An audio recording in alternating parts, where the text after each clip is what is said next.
Hi friends, ఈరోజు మనం ముక్కలతో చిన్న ముక్కలు కోసేసుకొని ఆవకాయ చేసుకుందామండి. ఇన్స్టెంట్గా ఎలా చేయాలి ఏంటి అనేది ప్రాసెస్లోకి వెళ్ళిపోదామా. హాయ్ ఫ్రెండ్స్, ఈరోజు మనం ముక్కలు ఆవకాయ పట్టుకుందామండి. 2 మామిడికాయలు తీసుకున్నాను. 2 మామిడికాయలు అండి ముక్కలు కోసి పెట్టేసుకున్నాను. ఇవి కొలుసుకుందాం ఇప్పుడు. ఇంకా ఉగాది రానే లేదండి, అప్పుడే మామిడికాయలు వచ్చేస్తున్నాయి. సో మా ఇంట్లో అయితే మామిడికాయది ఆవకాయ పడితే చాలా ఇష్టంగా తింటారు. సో కొలుస్తున్నానండి ముక్కలు. 2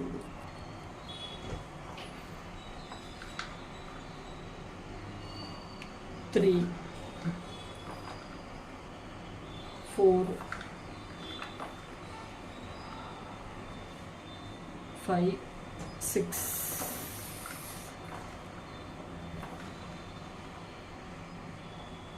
6 అండి. కొద్దిగా ఎక్కువ ఉన్నాయి, సో అవి కూడా వేసి వేస్తాను ఇందులోకి. దీంతోనే అండి 6 ముక్కలు కొలిసి పెట్టుకున్నాను కదండి, దీంతో 1 కారం వేస్తాను. ఇది సగం ఉప్పు వేసుకుంటున్నానండి. ఈ పులుపు ఎక్కువ లేదండి, సగమే వేస్తున్నాను. ఆవు పొడి కూడా గ్రైండ్ చేసుకున్నాను, ఇప్పుడే మిక్సీ పట్టేసుకున్నాను. ఆవాలు ఒక 1/4 స్పూన్ మెంతుల పొడి వేసుకున్నాను. ఇవి ముక్కలంతా కలిసేట్టు మిక్స్ చేసుకుందాం అండి. ఇప్పుడు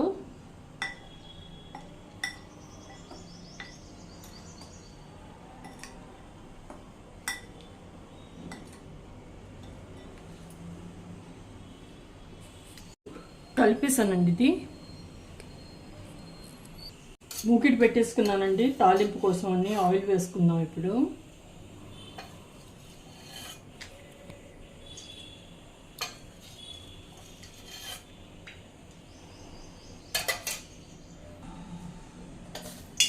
ఆయిల్ హీట్ అయిందండి, ఆవాలు వేస్తున్నాను. అలాగే జీలకర్ర వేస్తాను. 1 టేబుల్ స్పూన్ వేసుకుంటున్నాను. కొద్దిగా మెంతుల పొడి కూడా వేస్తానండి. అలాగే ఇంగు వేసాను. స్టవ్ ఆఫ్ చేసేస్తున్నాను. ఇది చల్లారిన తర్వాత మనం పిక్కుల్లో కలుపుకున్నామండి ఆవకాయలో.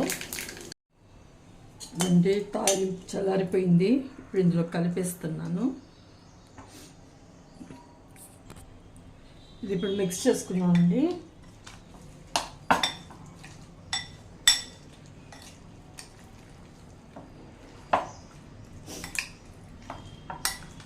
అంతే. ప్లీజ్ అండి లైక్ చేయండి, షేర్ చేయండి, సబ్స్క్రైబ్ చేయండి అండి నా ఛానల్ని. అందరూ తప్పకుండా ట్రై చేయండి. ఎలా కుదిరిందో చెప్పండి. Thank you.